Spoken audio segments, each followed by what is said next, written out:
Hey, everybody, and welcome back to the Speak and Grow Rich Challenge. Today, we have Naja Hayward. You are going to love her. Guys, she just came back from 20 months living in 18 different countries. Her passion is helping you, yes, you watching, turn your story into a published book, into helping people with speaking, all the things that help you. So we are a match made in heaven. We actually met in person several times when I used to fly out to California. I did some speaking gigs there. I might have met you when I was there. And then multiple other times we've been friends online. And here we are. I know. It's like I feel like I've watched your expansion and transition, and for like I just remember you were always just amazing.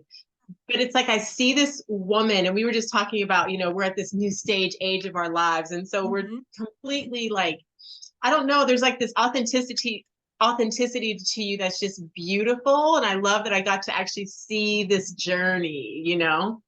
Thank you. Well, it ain't over yet, baby. I'm just in the I middle. hear that. I love Aren't it. we all? Even though I've been like doing it 18 years and I have the wrinkles to prove it. But yes.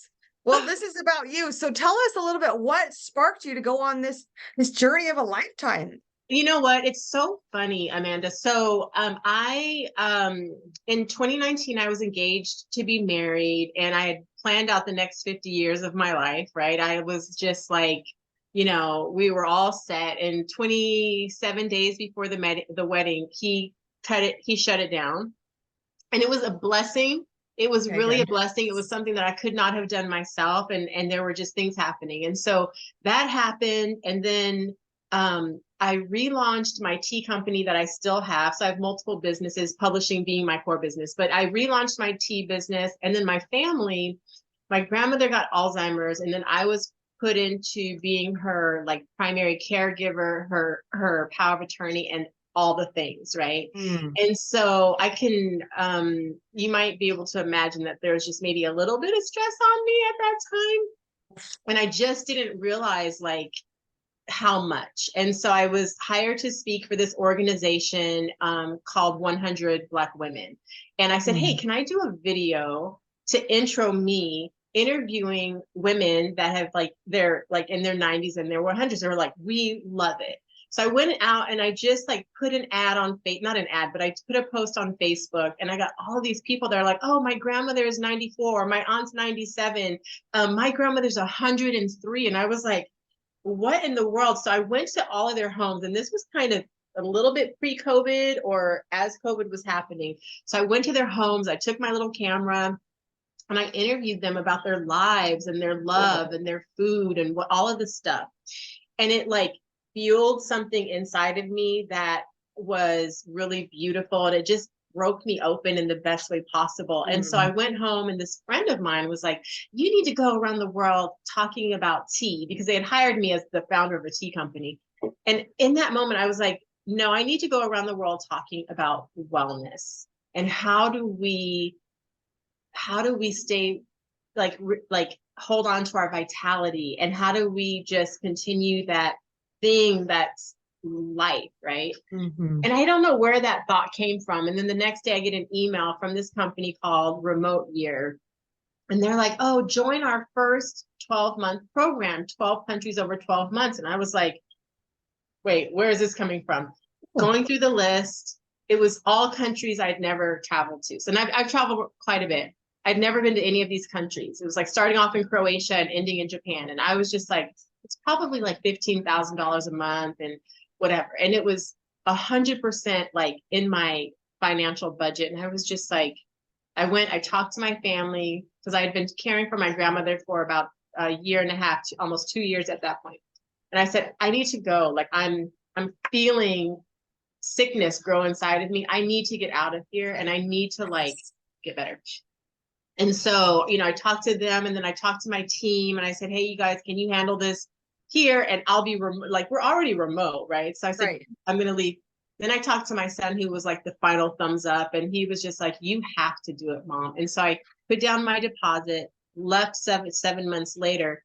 And as I started traveling those first 4 months, what I really realized was, I went to document wellness around the world, but what really needed attention was my own wellness. And so, I was just like, started doing a lot of introspective work. I mean, as a mom, we give everything. If we choose to be that kind of mom, we give all of it to our families, our husband, our partner, our kids, our business. And when you're giving so much out, you miss out on, you really start to forget who you were. And I think a lot of what was happening was I was forgetting who I was. I was forgetting, like, I still had my business, but I was just like, I just felt like I was like a robot, just kind of going through the motions. And so I just reconnected with myself, and it was amazing. I was riding scooters in Thailand, and the whole thing. Oh, wow. I love adventure and travel, and I've been to 5 continents, but I have, since I've had kids, so 14 and a half years, I have not done that. I went to Nepal for 2 months, and I went to Africa. For 2 I months? went, yeah, I went to Nepal. I went to India. I got engaged under the Eiffel Tower, and then I was so close to India that I went to India for 7 weeks. Do you So, miss that though? Do you miss that part of your life, or? well, it's like a different person, like Yeah. now I'm this person, and I just couldn't leave my family. I mean, I leave for 3 days. That's good. But my Wait husband and until I, they're like 22 and it might be a little bit exactly. different. So give me 10 years. I'm told I got my Exactly. backpack. I'm ready to go. I love that. I love that. So inspiring. So tell us about your publishing company, and for people here who have a desire to write a book, and tell us how you help them unleash their story. Yeah. Because So when you're, real quick, I mean, when you're 50 or however old you are, we have so many stories. you have so many stories, and so much, whether you have a degree or you don't have a degree, so much of your education and your knowledge is gained from, not that degree or not that 4-year university or 8-year university. It's really like all of these life experiences that make us who we are, and how we deal with them or how we don't deal with them, right? So for me, so in month 9 of the travels, I ended up living in Thailand for 5 months. And during that time, I did something that I'd been talking about for literally for 10 years. And that was, I wrote my first book. So I don't know if you know what Evernote is, but I have an Evernote that had like 60 titles of books that I wanted to write. Never wrote one of them, didn't even outline one of them, right? And so kind of long story, but I ended up kind of connecting with this person, and they were like, inspiring me to do something just really simple that I could publish as a book. And once I did it, now, mind you, Amanda, I had worked in publishing. Like there's a movie called Freedom Writers that's about a teacher. I helped get her book made into a movie. Her whole world, I managed her speaking. I managed her, all of it. So it's not like I didn't know this world, right? I worked in television. I worked in film. So it wasn't like I didn't know this world, but actually stepping into like my own desire to be a published author, I never really did. And I think when we keep saying that we want to do something, but then we're missing even taking the steps, we do one of two things. We're like, oh, I never really wanted it. Or we stop trusting ourselves, right? Because we really want it, but for whatever reason, we're holding ourselves back. And so I really stopped trusting myself to say that I was going to like do the things that I said I desired to do. And so I ended up publishing that first book in 7 days. And what I did was I took an old program that I had called 60-Second Video Rockstar, and I put it into a book, and and I published it in 7 days. And when I hit that like publish button, I started crying. Now the book was called 60-Second Video Rockstar. It's not a cryable book, but it was that commitment to doing the thing that I've been saying that I want to do. And one turned into 3 in 3 months. And I just fell in love with this whole process. And along my journey, I met this beautiful woman who she and I became writing buddies, and we started blogging, and she helped me actually get my blog up and running, which helped me kind of leverage this whole journey to get sponsors. Yes. Right on. Yeah, it was awesome. And she, so I called her, I'm like, I want to help you publish your first book. Because she had been talking about it for a long time. And she was like, what? And I was like, yeah, I want to help you publish your first book. So since she's on book 4, she's a romance novelist. She's like, done this whole series. I've published over 30 books now since I started my first book. And that's what I want people to do, is I want people who've been talking about publishing, who've had this dream of publishing, to tell a story, to promote their business through a book, to, you know, so we've done poetry books. I've done 4 children's books, which are my favorite. I just love doing children's books. So we do all of that. And I think ultimately what it is that we're trying to do is to help people trust themselves again through publishing the thing that has been fueled inside of them to birth. That's beautiful. That is amazing. What a transformation. I love what you said. And it sounds like that was your wellness journey. So you went and found your wellness, but then you came back to your center for what you desired, and then fulfilled that commitment and promise to yourself. Yeah. That's beautiful. So tell us, and I loved what you said. It's like, when you say you're going to do something and then you break that word, then you lose your commitment to yourself. So then you don't trust yourself. Yeah. That was a good line. Those of you listening. So what is it? But I love your story because you transformed it, because you went back on your word and you made it happen. And now you're helping other people do the same. It's a beautiful story. I love that. Thank you. Now, Amanda, I need help because I need to write the story of the journey. And that one's going to be like that's, I need to really write that one. That's my next book. But I've been so focused on my publishing company. I mean, we have a team of people. So basically with publishing, what we do is, one of the big reasons people don't publish, particularly if they already had a manuscript, or if they already have an outline, or they really know what it is that they want to write, is publishing seems like it's really big, right? You have to have a graphic designer to do a really beautiful cover that competes with, you know, traditional publishers. You think you need to get an agent to help you kind of find a publisher. You have to do the formatting of the interior. Then how do you publish it? How do you distribute it? Oh, how do I market it, right? So there's all these things, all of these like plates that are spinning around on this publishing journey. And what we do is we simplify that process for our clients, right? Our clients own their books. They own 100% of their royalties. We really help them market the book. We help them understand, like, all right, how are you going to use this to leverage whatever your platform is, as an author, as an entrepreneur, as a poet, whatever. How are you going to leverage the book? Because of course, first and foremost, I'm a businesswoman. I'm an entrepreneur. So my brain is always like, you know, I'm like, writer is probably 3rd or 4th on the check marks for me. Yeah. But I'm always looking at, how do you use this as a tool to leverage whatever the platform is that you're trying to, you know, maximize in the world. So so those are the pieces. And I have a team my team is amazing. Like, you know, they're so talented and creative and professional. So we take care of everything. And I think, if anything, the biggest thing that we do is we hold our client's hand along the journey so that it doesn't feel so big, you know. That's wonderful. So then, do you help them go to a New York Times bestseller or Amazon? You know, okay. No, we've never worked with anyone aside from some of my old clients to do like New York Times bestseller, but that's really not what a lot of our clients are looking to do. They're not looking, and a lot of those people pay to play. And I don't think that there's anything wrong with that. Amazon bestseller is a vanity. It's really just a vanity thing. It doesn't help you sell more books necessarily. But a lot of our clients do get Amazon bestseller because it's not that hard. But that's not one of our selling pieces. A lot of people are like, oh, we'll help you get to bestseller status. Well, it's really not that hard. And that's not what our clients are necessarily like hanging their hat on, like, oh, I need to be an Amazon bestseller. But a lot of them do make it, and it is exciting when you get the email, and you get the email. Yay!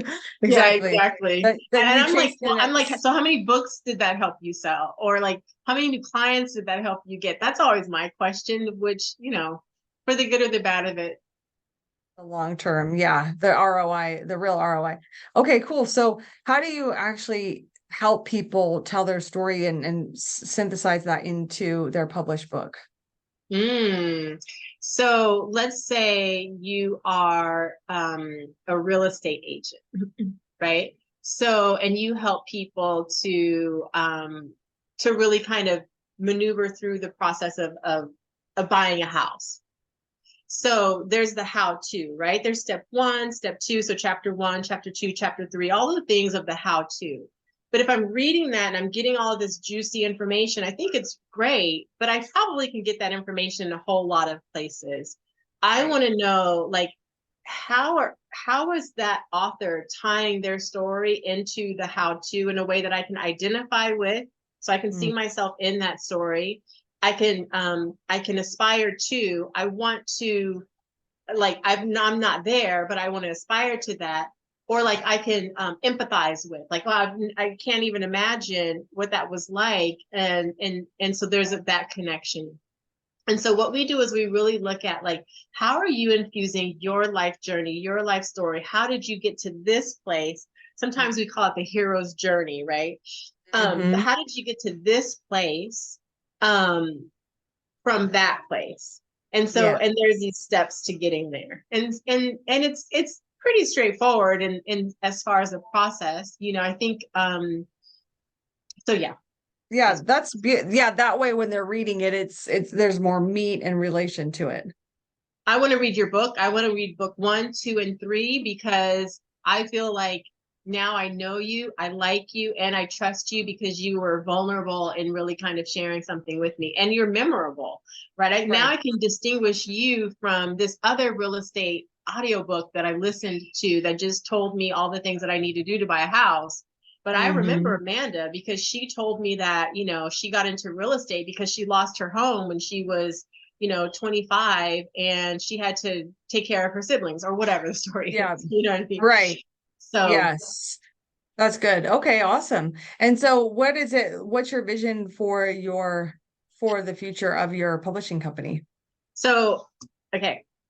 So you and I have been in this world a very long time, this world of Yeah. coaching, consulting, women entrepreneurs. And I've helped a whole lot of people, and I've worked with a whole lot of women millionaires, but I never made it to the millionaire status myself.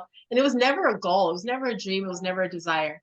But when I started this publishing company, for whatever reason, call it ego, call it personal competition, I don't know, call it turning 50 and being like, fuck it. Yeah. Excuse my French. Um, sorry, I don't know if, Oh, that's sorry. fine. Keep going. Um, but for me, I was like, I want to build $1 million business. I want to challenge myself to do the thing that I've helped other people do. And I want to make that kind of like a driving, not that necessarily the driving force, but a driving force. So we launched in June of last year, and we did 500,000 in our first year. Yeah, very exciting. So just with the publishing company. So that Okay. was, so we haven't hit the $1 million mark, but we're looking at potentially a $2 million company within our first 3 years of business. So yeah, yeah.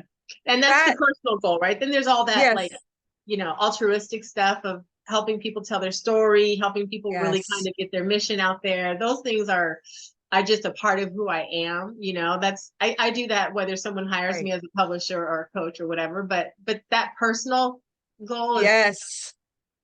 Right on, girl. And then did you feel like when you hit 50, like I love your authenticity. That's kind of when you're like, okay, this is it. I'm doing this. yeah. Interestingly enough, I do. I think so. It was like, you realize that we have this one life, and you kind of theoretically know it all along. Right. But there's this reality of, like, I just have lived to potentially half of my life, and Mm-hmm. it got here pretty quickly. Like, Yeah, it got here pretty quickly, which means that if I'm lucky enough to live to 100, that other half is going to get here pretty quickly. that part. Right. So what can I do to be so mindful and so conscientious and so on target in a different way than I was in the first 50, right? The first 50, I was blessed, things happened, I kind of went with the flow. I'm still a Mm. flow girl, but I think there's also this level of, like, what if I just made it all intentional? You know, Yes. I'm loving this. Okay, so I'm loving this juice. It's so true. Well, the Bible, I'm a big Bible reader, and it I says, love it. like David, reading in the Psalms, he's like, life is like as wide as our palm. Mm, And then I'm right there. I'm right. I'll be 50 soon, in a year and a half, which, so we're there, baby. We're there. And it yes. did go fast with the intention. And those of you who are young, when I meet young people, I'm like, don't even pretend like you have time, because you don't. I hate it when people are like, oh, I have time. I'm like, you don't. It goes so fast. And if you have the excuse of like, oh, I have time, then at one point you'll use the excuse, I don't have time. You know, it's so funny because we kind of perpetuate that to young people. I love that you're kind of in their face on no, you don't. Because a lot of times we perpetuate it like, oh, you've got plenty of time, you're young, right? And I think the message should be, hey, cutie, life is short. So start to live it well now. Don't wait until you're 30, 40, 50, 60, 70. Like start to really get clear on, and the beauty is you can get clear on what it is that you want today. And you could also change your mind. But the clarity helps gives you some direction. And then through that direction, you start to take steps, and then you start to uncover new information that will either allow you to continue on that path, or it will encourage you to make a shift because you have new information that you don't actually want to go that direction, right? So you can't do it wrong. You can't do it wrong. You can't do it wrong. You can't. It's all feedback. No. So in terms of building and scaling to the $2 million, how is it with your team? So how many people are on your team? I know they're genius, they're creative, they're smart, but how many people are you managing, and how are you finding that role as a manager and leader of people?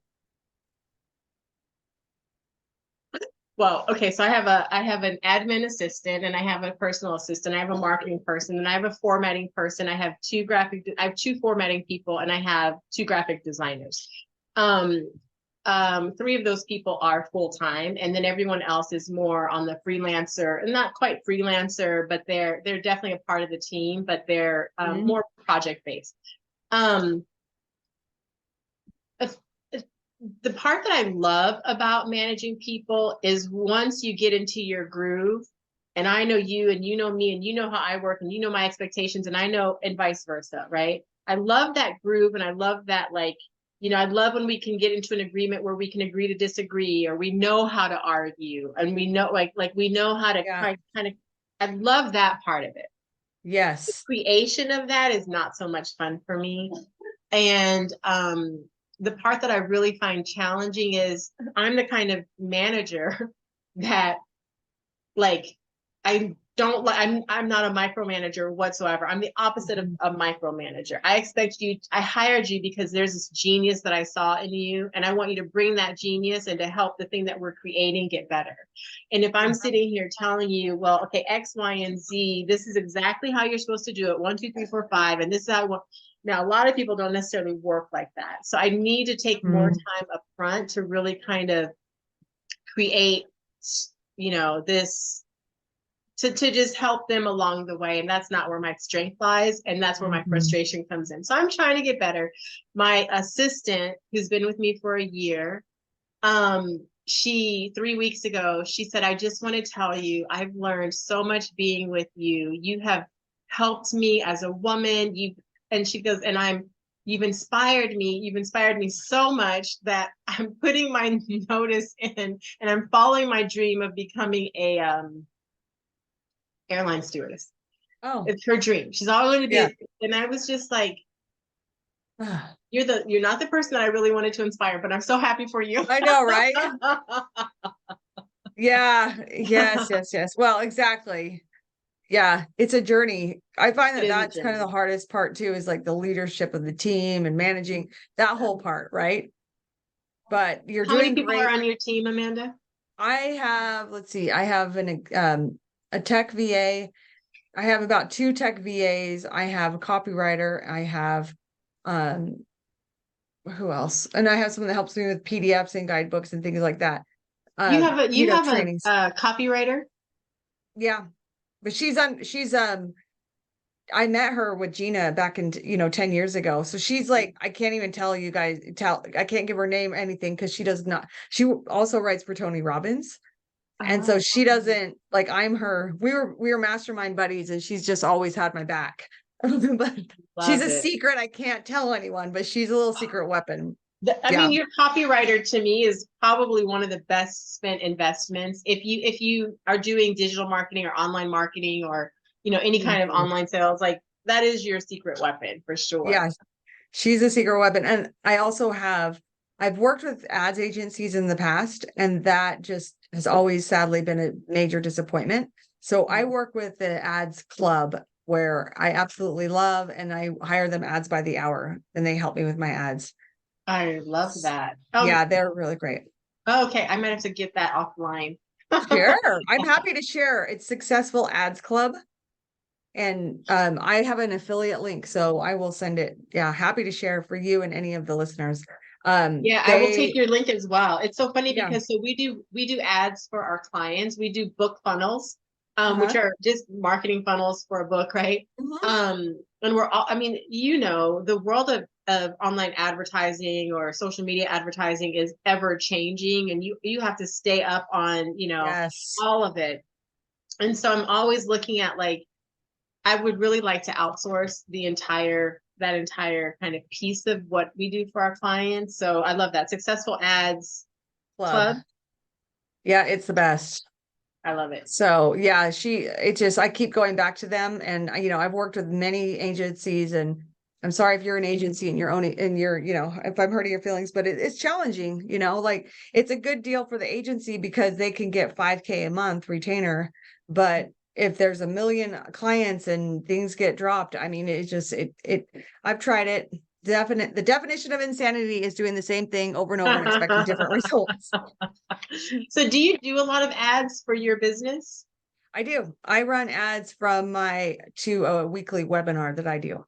Oh, So it's live, and it's live. speakandgrowrichmasterclass.com. I love And it. it is a weekly webinar. And then that's about it. So I also have a book funnel. I ran ads to that as well, which is a break-even funnel with all the upsells and downsells, side sells. But I found that the weekly masterclass is a better return on investment. I love that. Yeah, so we Yeah. do ads for, to bring people in on the publishing side. We do more lead forms than anything. I created a webinar that I wanted to test, but we haven't done it yet just because again, I got into my head on it. So you're inspiring me to do that. Yeah, I've tested for about maybe 2 or 3 years. I had a automated webinar using Stealth Seminar, and that would lead them, my leads to a sales call. And that was really good. That worked really, really well. But then the market shifted. I think more people came in and did that model. And so now I tested this current webinar. I tested it evergreen in March because I went on a cruise for my mom's 75th birthday. And so, but it didn't have the result. The ROI wasn't there. And So is it the live piece that you think are they converting on the webinar? Are they converting? Yeah. Oh, that's great. Awesome. So I find live, and I like connecting with people. I feel like it's really fun to connect with real life people and interact with them. So yeah. Yeah, you Go to totally it. inspired me. I It's have to do happening it this week. speakandgrowrichmasterclass.com. I'm going to join you. Awesome. Let's do it. I love All right. it. Well, this is your interview, girl. Tell us how we can follow you and any free gifts or anything that you might have to share so we can keep this party going. I bet there's a lot of people that want to publish. Yeah, 100%. So you can connect with me on any of the social platforms, Naja_Hayward, or just type in Naja Hayward and you'll pull me up. My company is Rainmaker Publishing. So you can connect with us on Facebook, Rainmaker Publishing. And anyone who would like to get a copy of our Unconventional Writer's Toolkit, it is a beautiful ebook. If you're kind of in that pre-writing stage, that will help you really kind of inspire you and give you some tips on how to really stay inspired to write. Because I think that's one of the big challenges of not just publishing, but like just staying committed to the craft is something that we have to do as writers. And so, yeah, anyone who would like to get a copy of our Unconventional Writer's Toolkit, just DM me and I'll send you the link and we'll connect. And let me just say hi and meet you and connect, because I'm like Amanda. I like to kind of connect with people. So yeah. Cool. And so Hayward, is it Hayward? Yeah. NajaHayward. Yep. Okay. And Rainmaker Publishing. Yeah. Okay. Got it. Well, thank you so much for blessing us and sharing your amazing story. Yeah. Oh, and our website is timetogetpublished.com. So it's getpublished.com. That's our website. So you can learn more just about, our different programs and what we do and all the fun stuff. So timetogetpublished.com. Yeah. Wonderful. Well, All thank right. you. No, Hey, guys, thank you. watch the next video. Join the masterclass. Naja's going to be there. Speak and Grow Rich Masterclass.com. And I'll see you in the next video. Bye.